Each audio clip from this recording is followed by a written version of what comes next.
guys, I'm back home in my room. It feels too weird right now, but yeah, I don't know what to do with myself. I feel like I want to continue vlogging, but do the people around me want to be in the vlog? Like, it's kind of awkward, and I don't really know what to vlog. Obviously right now I'm off work still, so I've got a bit of time, but usually my day-to-day life is so boring. I literally work from home, to the gym, and that's it. Spend my weekends with Mike. Don't really get up to too much, but I like to see maybe like makeup videos or even gym stuff.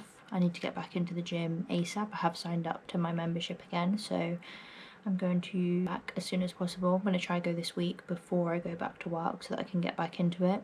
So I don't really know. I need to figure out what I would like to do. Also something really exciting. I can't remember if I mentioned it whilst I was away, but I was starting my journey of being an independent travel agent. So I need to do my mandatory training for that and continue doing my training and learning. So I'm so excited for that. So if you would like to book a holiday for an independent travel agent, I'm your girl.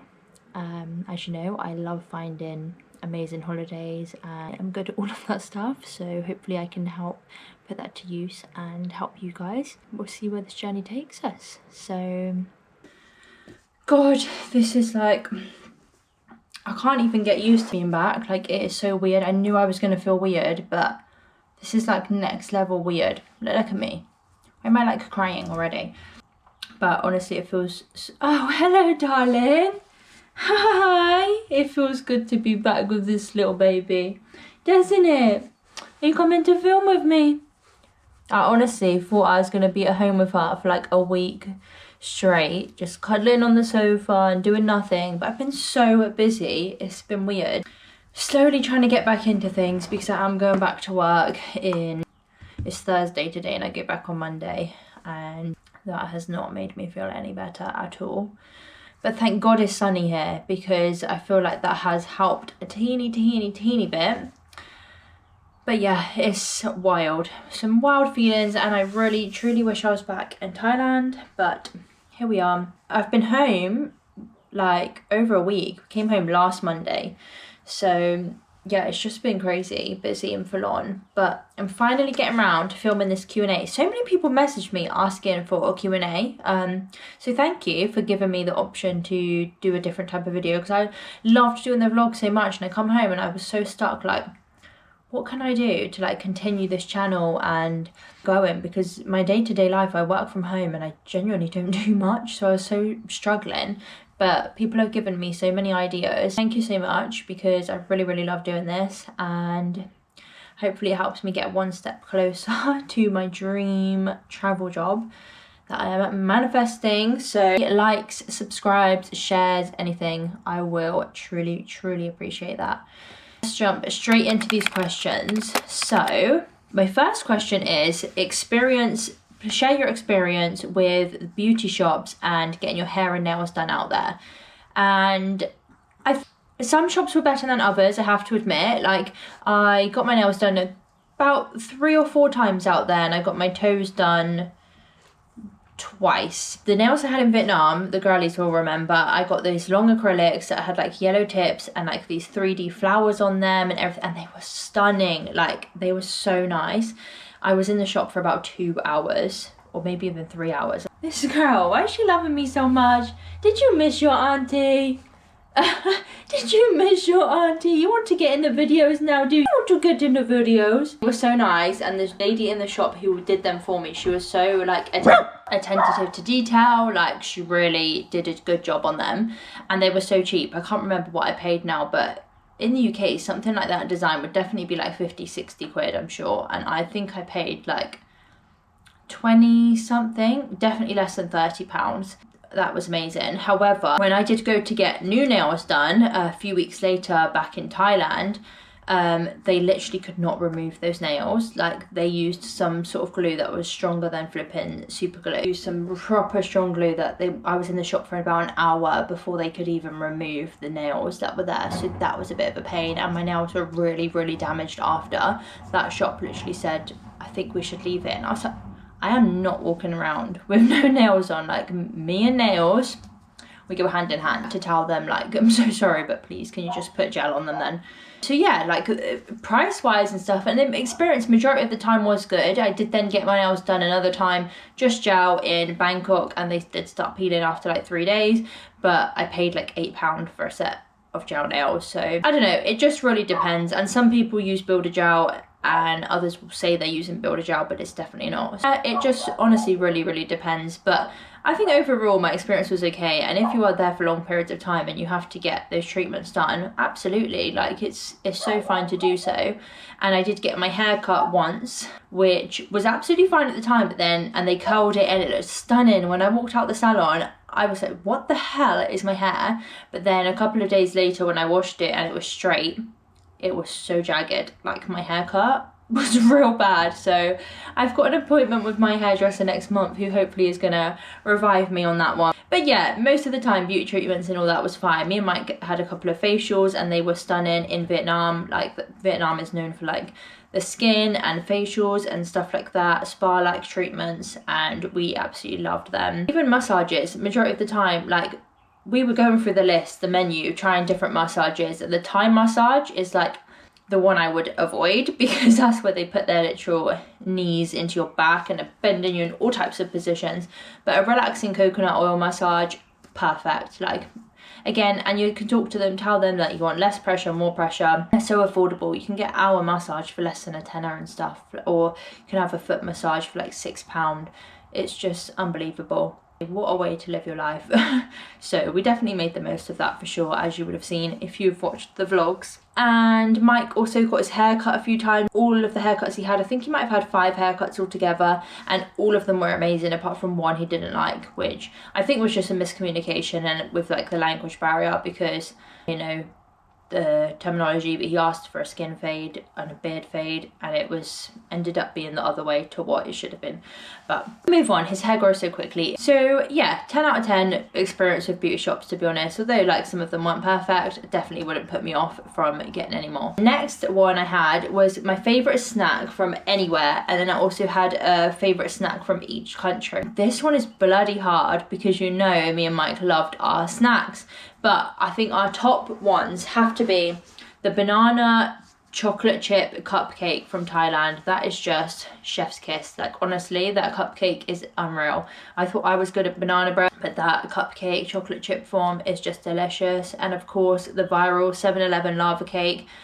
Why did it take me like 3 months before I started adding a scoop of ice cream to it? In 7-Eleven, you can literally buy a tiny little pot of ice cream and it's just 1 scoop, and then add that to your lava cake, because the lava cake gets heated up as well. Well, you don't have to, but everyone gets it heated up, and it is honestly so worth it. And the ice cream to it, oh my god, that is just heaven, which is absolutely amazing. I also love the pineapple Kit Kat from 7-Eleven in Thailand. Some people hate that, and it does sound weird, I know, but it is so tasty. Japan, oh my god, Japan had the best snacks ever, honestly. Like, me and Mike loved like the, I don't know if you remember in the UK, but like they had like the viral Japanese pancakes. They're like these soft fluffy pancakes with like whipped cream inside, and you can have it like mango or Oreo.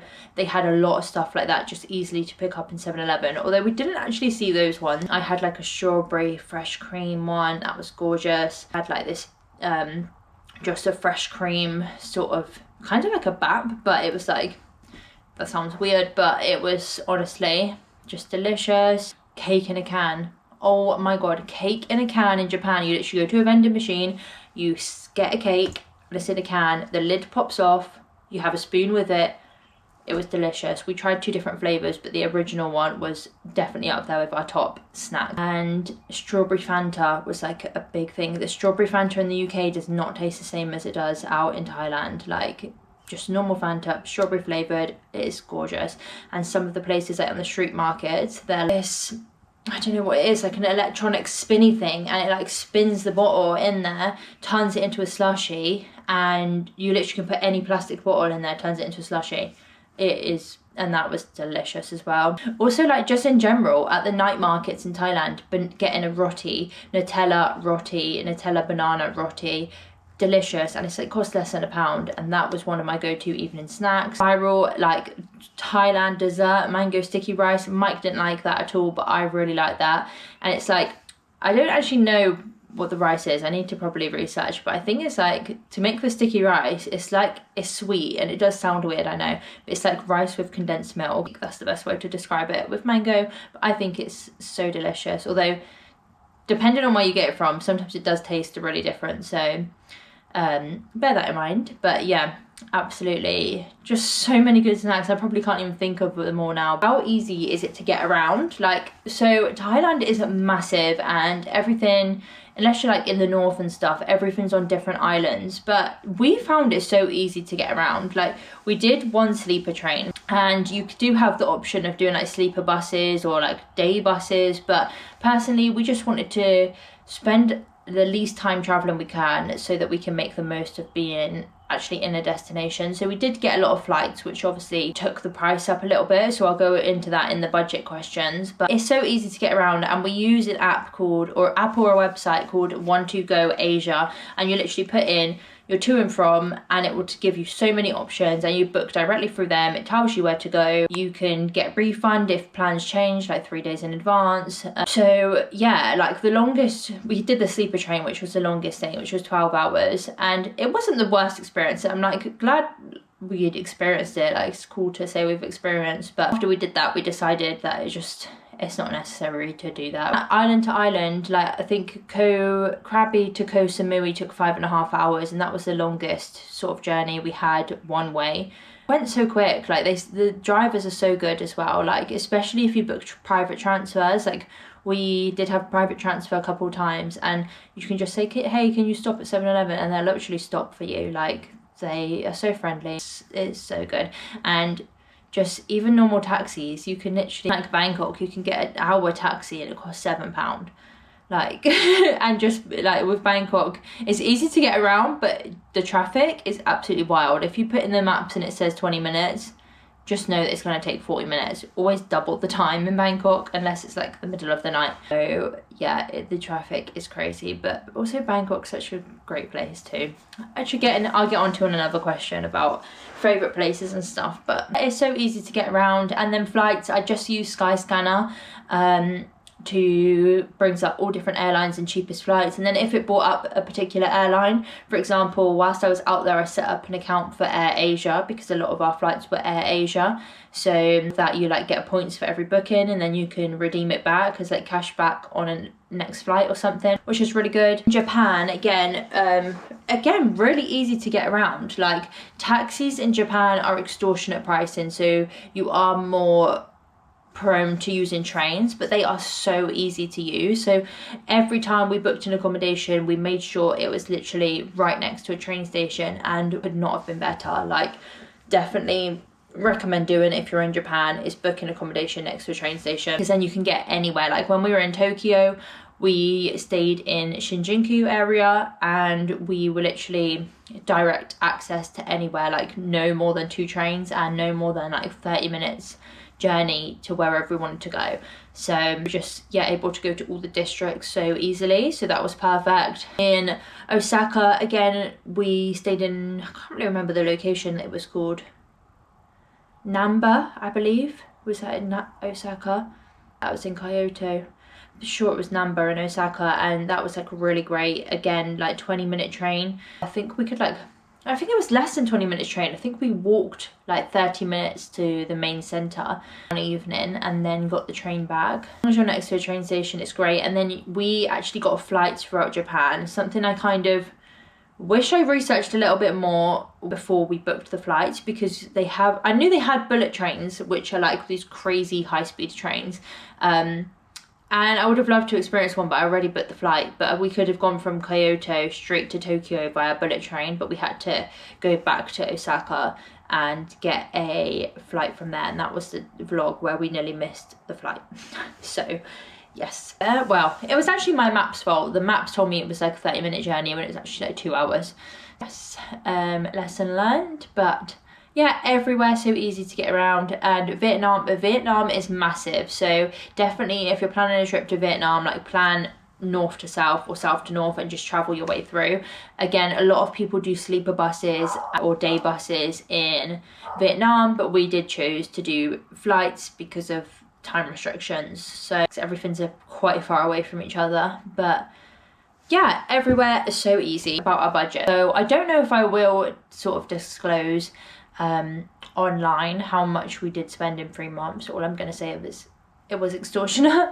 If anyone is interested and they like planning a trip themselves and they would like to know, then please feel free to message me, because I will happily have the conversation with you over message. I just don't know if I want to put it there online. So difficult because everyone does their trip differently as well. Obviously we were staying in hotels, we were in the high peak season, so prices automatically go up. And Thailand like is getting busier and busier every single year, so I do think prices are going up every year.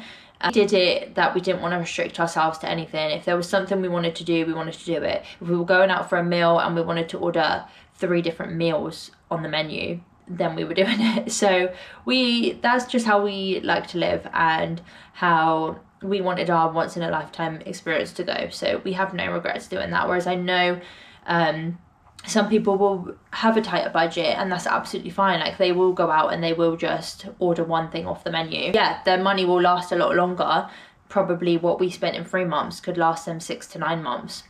So it just depends how you want to do it. And we were staying in hotels only 3-star and above. Mainly 4 stars was our like average hotel rating, but sometimes we were in 3-star, sometimes we were in 5-star, so everyone has their own idea of budget, right? But I would say comfortably, if you're going to Thailand or maybe Asia in general, because a lot of people will assume Japan is much more expensive, and really it's not. Like accommodation a little bit more expensive, but day to day like food and the excursions or anything like that is so reasonable. To Japan was the most expensive flight, but once you are there, most expensive flight from Thailand, it's like £200 each to get from Thailand to Japan. But even so, that was like a 5.5 hour trip. So yeah, once you're there though, it's so fine. I would lean towards to say that you should have roughly £2,000 per person per month, and then that will like not restrict you to anything. People can do it on a lot less. I think people mainly do it on £1,500 per month per person.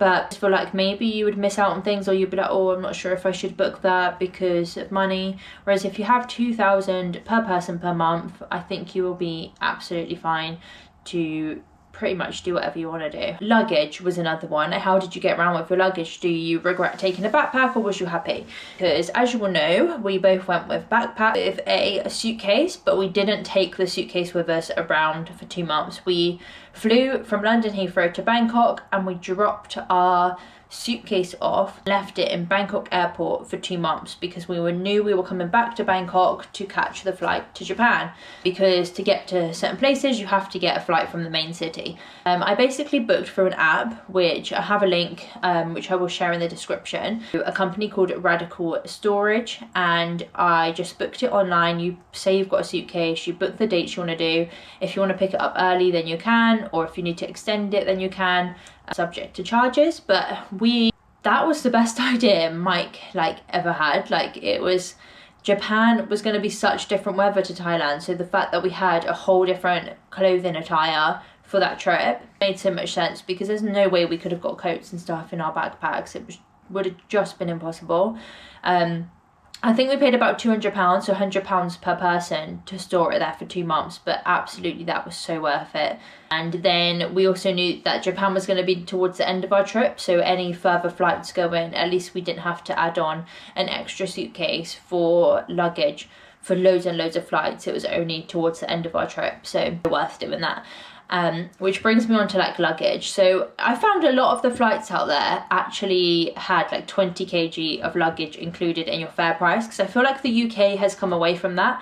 Like for example, EasyJet and Ryanair, for like now you literally get an under the seat bag, that's it, and any type of luggage you have to add on. So it was really good being out in Asia and that your luggage was included. You could easily add on extra luggage if you needed to, or even per like 5 kilos I found, so you could add up 5, 10, 15 kilos, blah blah blah.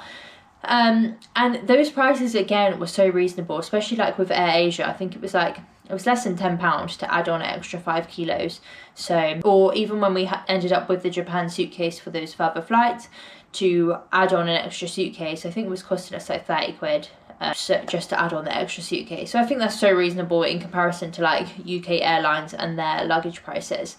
And then with like Want2Go Asia and island transfers, when you're in with a group, they do say that if you have an XL suitcase, you will be charged more. So it kind of helped that we had just the backpack when we were traveling around the South Islands, because the backpack, the size of it and the weight was included in the ticket price. So we didn't have to pay any extras. If you have an XL suitcase, you would need to pay a little bit extra. Can't quite remember on the top of my head what those prices were, but I don't think they were extortionate. I'd say no more than £20 to do so. Or you could be advised to book an extra seat space for the luggage, because they do cram people into the group transfers sometimes. So just making sure that there's space basically. And other than that, it was so fine. But if I was to do it again, I would so take a suitcase. I ummed and ahed for so long before I went whether to take a backpack or a suitcase. And I went with a backpack mainly because I feel like we were going to be traveling. I was assuming when you get like a boat to an island, they were going to drop you off on the beach, and that's why it's good to have a backpack, because wheeling your suitcase through the sand, it just sounds like hell. But every time we got dropped to a pier, so it's just like pavement and road, and then you jump straight in a taxi. So we never even had to carry our backpacks. I think we had it on our backs once, which is when we were walking through the train station, the sleeper train, because it was a massive train station, and that was like our second stop of the whole trip.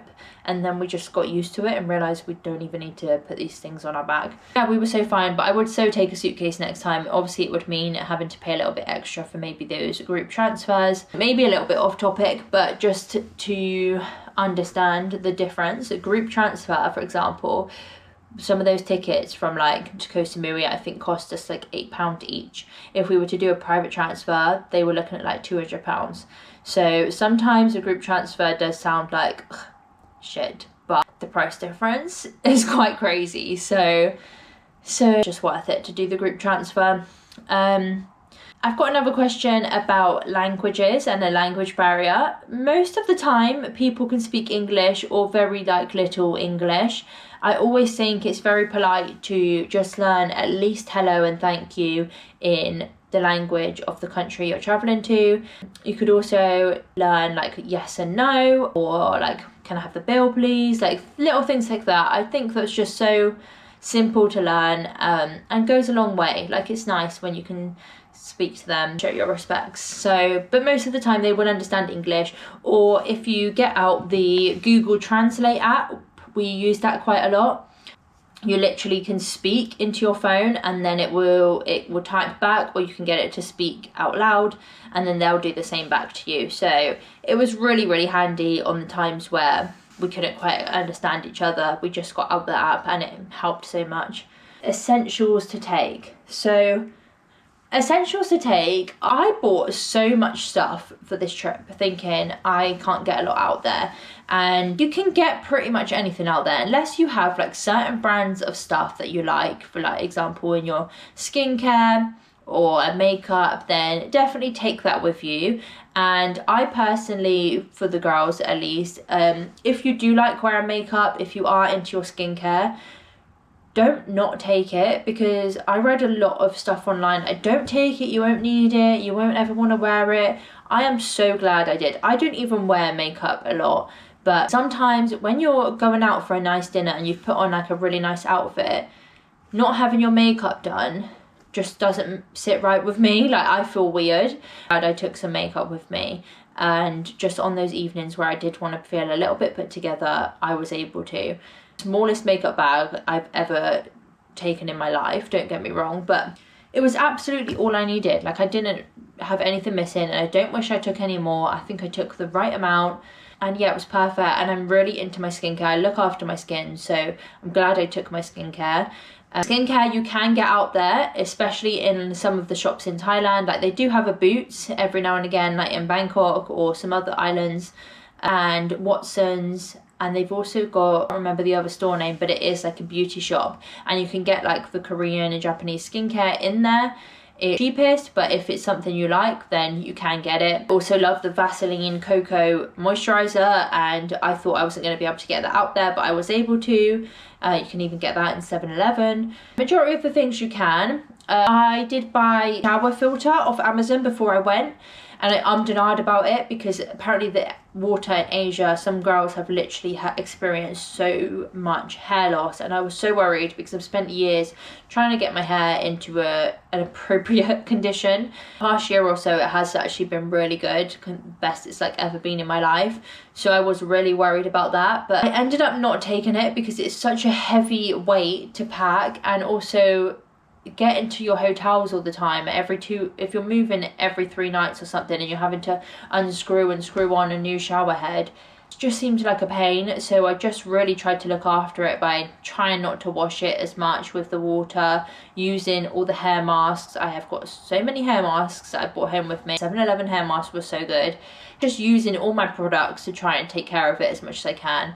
So I personally wouldn't say the shower filter is an essential, and people swear by it, but I just think it's an unnecessary load of space in your bag, taking up room. So my essentials to take, say if you are planning to drive a ped, definitely get your international driver's license, because you can get pulled over by the police and you can get taken to a police station and be fined. So we did get pulled over twice in Chiang Mai, but Mike had his international driver license and they literally just, thank you, okay, off you go. It was such an easy process, but some people were there like, oh, I don't have mine, and happened to them.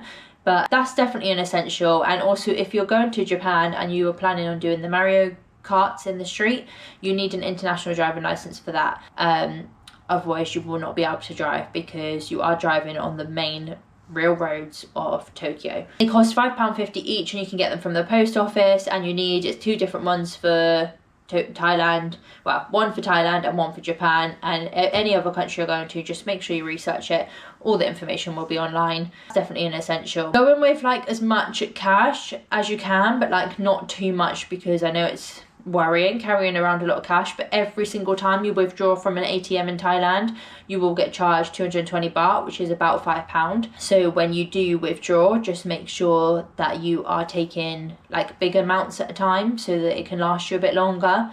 And then it will always come up on the ATM as well, asking you if you want to like continue with or without the fees, and always select continue without conversion, otherwise they'll charge you like an extra £15 on top of the transaction. So always select yes to continue in paying 220 baht because you have no choice, and then click no, continue without conversion. We did find that all the ATMs in Vietnam, to be honest, I don't think a lot of them didn't have a fee, so you were able to just withdraw your amount with no fee.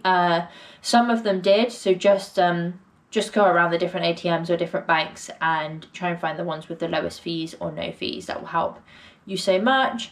Japan, you definitely still need cash in Japan. Like you can pay on card on a lot of stuff, like obviously in normal shops, but markets and stuff still is cash. And definitely, as I've got a good few apps I can tell you to download for your trip. Definitely download Want2Go Asia, and definitely download Grab and Bolt.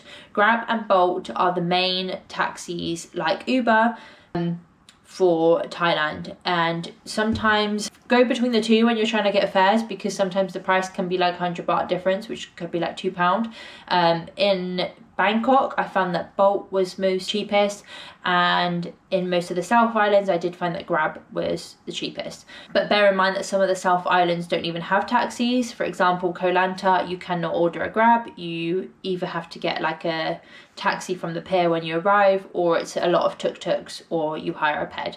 Hiring a ped is so worth it if you can drive one, because they can be about £7 a day, and it costs literally like £2 to fill up the whole entire tank. They're so good, especially on quiet islands. Like, it is just the perfect way to get around. You can go wherever you want, whenever you want, as long as you drive safely and look after your size. My camera overheated, so later, I can't even remember where I was. I should have watched the video back. Download Skyscanner and Trip. That will sort all your flights out. Also, you can download a currency app. I do have a currency app that I used, but then I did find out later on in the trip that you can also use calculator on iPhone and you can put this currency converter on it, which is really, really good. So download Airlo. Airlo is the eSIM app that I used. So you will not be using your standard contract when you're out there. It's like £7 a day with Vodafone, I know anyway. That is just not affordable. So you can either get an eSIM or you can get a physical SIM. 9 times out of 10 I went for an eSIM just because I didn't want to take out my physical SIM in my phone and have the chance of losing it. eSIMs are slightly more expensive than a physical SIM, if I can see the prices. And Mike went for a physical SIM all the time because I always had eSIM data, so as soon as we landed I had data and signal, which would get us through to at least order taxis and get to the hotel, and then he would buy a SIM from 7-Eleven for a fraction of the price. He had to put the physical SIM into his phone and store his own SIM card somewhere safe. So I got a 15 days unlimited package. It doesn't tell me the price. Like a lot of the countries as well, Thailand will always offer a unlimited package, so you can get unlimited data and SIM cards with or without a phone number. So you can just get it for data or you can get it with a phone number. Phone number's not that necessary, but sometimes with certain apps when you're trying to download it, it will ask you to put in a number and text you a code. And obviously if you've got your normal SIM card isn't in, you can't put in your normal number because you won't be receiving a text. There's sometimes things like that. So I bought my first SIM card before we left for Thailand. I did 15 days unlimited package and it cost me £16.50. Unlimited data, unlimited calls, unlimited text with a Thai number for 15 days. Mike probably got his for a £5, the same sort of deal. But if you do a physical SIM, don't get me wrong, in Vietnam we had to do things a little bit differently. 7 days SIM and it cost me £4, which is obviously really cheap, but it only gave you 1 gig of data per day. Some countries don't offer the unlimited service, so just bear that in mind. But 1 gig a day got me through with everything I need to do, and I post on TikTok all the time. I scroll on Instagram a lot. I was the one ordering the taxis through the Grab app, getting up the maps, so it does last. I went back to Thailand the last time. I got an unlimited 30-day SIM and it cost me 30 quid, whereas Mike probably got 30 days for a tenner. So yeah, it is different pricing, but I just didn't want the responsibility of looking after my physical SIM, although I could just put it in the back of my phone. It's just like one less thing to worry about. On your settings on your phone, it gives you all the instructions, and again the link I'll put it in the description because I've got a direct link to Airlo for you. I've got some new questions as I'm filming this video. So next question is, did you go near where the huge earthquake was recently? So although the earthquake last week wasn't in Thailand, it was so strong that the trembles did go through to Bangkok. This all happened 4 days after we left.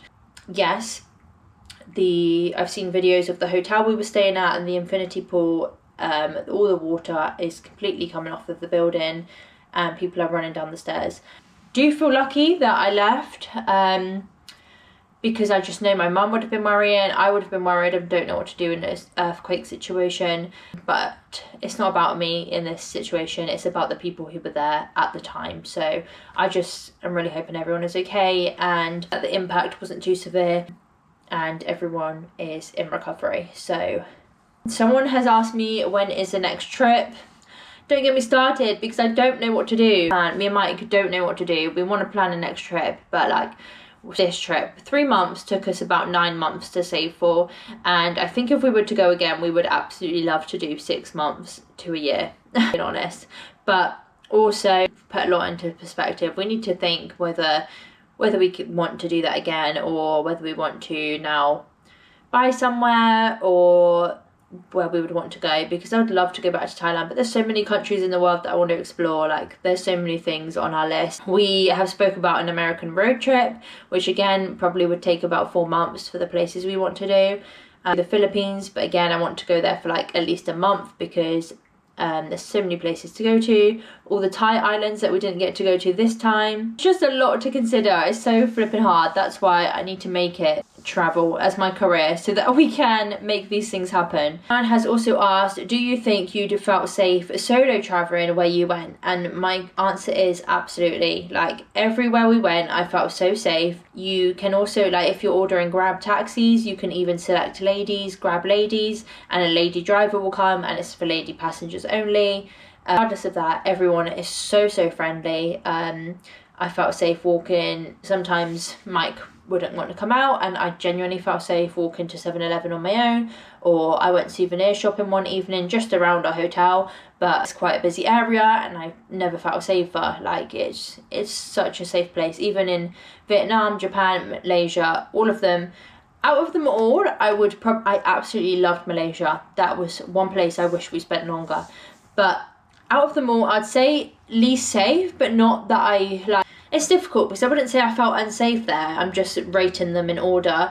And it's only because every time we got in a taxi, the drivers would say to us, please keep your belongings close to you. You're going to an area where there's pickpockets. So no one else gave us warnings like that. So I think maybe that's just why I felt a little bit more on edge, because they know what it's like and they're telling us to beware. But the crime rate isn't bad there, it's just pickpockets. That's my only reason I would say that about there. But absolutely, Kuala Lumpur was such an amazing place. And then again, there's so much more of Malaysia that we didn't get to do. We were originally supposed to go to Langkawi, which is a gorgeous island off Malaysia, and then come back to Thailand that way. But unfortunately it just didn't work out because of accommodation and weather reasons the other day. Planning wise, you would do differently. Do you know what? I'm really glad the way I planned it. Like, I planned out an itinerary before we went, and always going with, it doesn't matter if we don't stick to it, but at least we have a rough idea. You don't want to be up in the north, come back down to the south, and then be like, oh shit, we missed that place in the north. So it's definitely good to plan it out, but don't stress if you don't stick to it. And we booked a lot of accommodation with free cancellation. I'll talk about the booking sites in a minute. But yeah, just book things with free cancellation, and then if plans change. Most of the time you can book flights, or especially want to go Asia transfers, like so close in advance, a couple of days before if you need to.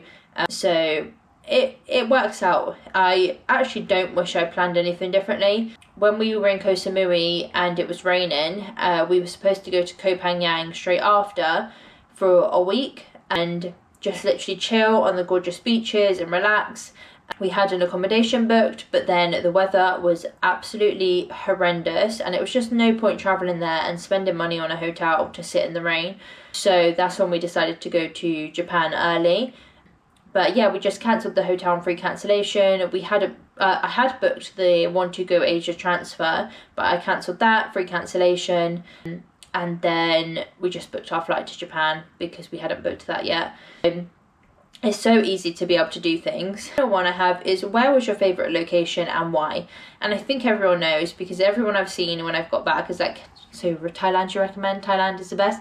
Absolutely, Thailand is my #1 destination. It's just absolutely everything and more. It's so strange how it makes you feel, but it's like, when people say Thailand is like a feeling, not a place, like, it's so weird, but it's so true. Like, the feelings you get in Thailand is not just like your normal holiday destination. It's just, it feels like a dream. Like, it's just so many amazing things, so many amazing places you can visit, so many amazing different things you can do, the friendliest people, the most amazing food, the weather, like the beaches. It's just everything. I would highly recommend going to Thailand, and if you can, just try and go for a minimum of 3 weeks and go to maybe 3 places. I'd really suggest that, because there's so much more to Thailand than the standard tourist places.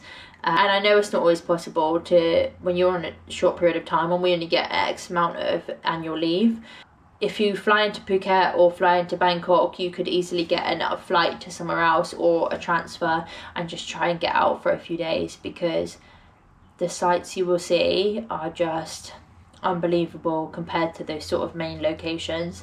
As much as they are amazing in themselves, if you just venture out a tiny bit, you just will be lost for words. Definitely. And then secondly, Japan, absolutely insane. I didn't know much about Japan, to be honest, before Mike said he wanted to do it as part of this trip, and then I researched into it, and I'm so glad that I went to Japan. Like, sitting here now saying I spent 2 weeks in Japan seems like a dream, like, but it was so amazing. Even in the spring, even though we had some rain, it was just everything as well. Like, I would love to go back there in the summer. It was just amazing. Tokyo, I could so live in Tokyo. Like, it was just, I can't even explain it. You have to go and experience it, because Japan was just incredible in its own way. Obviously completely different to Thailand.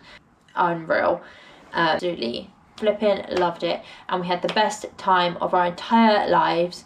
I hope I've covered pretty much a lot of useful things here. If I've missed anything, please just comment below or reach out to me personally, and I will always be happy to answer and help. Guys, do you know what? Whilst I'm off work, I'm actually gonna try and vlog so that I can keep my channel going a little bit. I never have plans when I'm not working, so whilst I'm off work and I've got a few things going on, let's vlog together. And the sun is shining, so I'm out more than ever. Got my little pumpkin here with me. Glad to be home with you. Am we? I just love spending my days with her. She's so perfect. Mike's on his way to come pick me up. We're gonna go grab some lunch, so come with us. Sorry, my battery died. I just had to go and swap to my other battery. So yeah, it's quite late in the day. It's 2 o'clock and it is a Thursday, so it's not like a vlog the week with me, spend the week with me. I don't know what I'm gonna get up to this weekend, and I know that no one really cares what I'm up to with my boring old life, and also, how cute is this necklace? I've been wearing it. I got it in Japan. Like a cross necklace that I can like layer if I want to. I've just been wearing it on its own, to be fair, but it's so cute. I just love my jewellery. So yeah, waiting for Mike to pick me up, and we're gonna go out for some lunch. And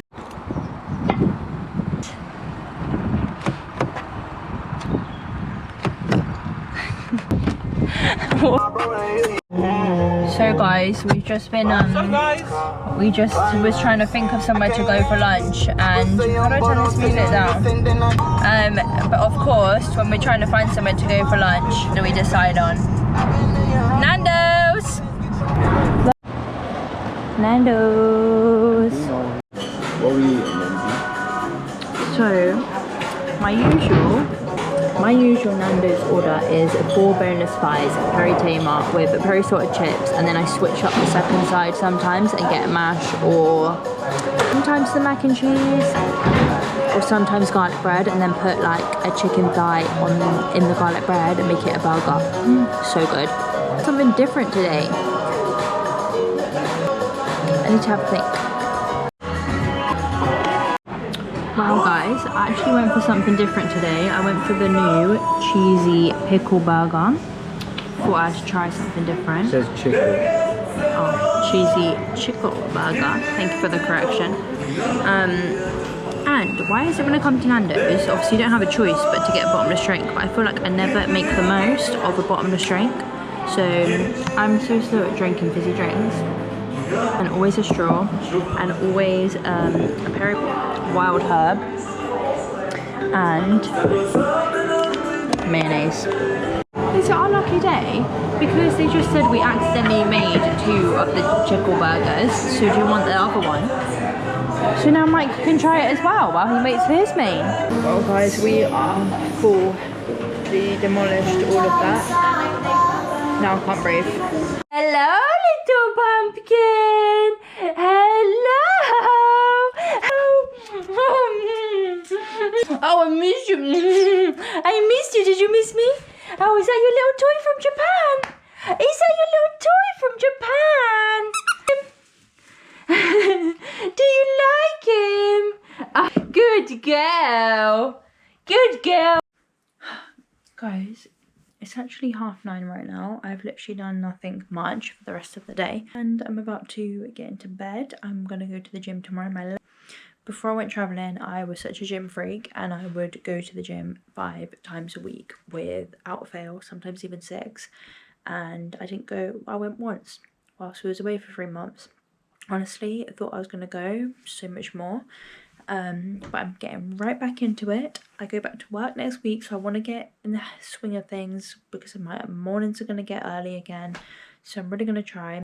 But right now I'm going to get ready, get into bed, situation is a mess. I've just been doing loads of training for my independent travel agent certification. And yeah, I really need to sort my life out.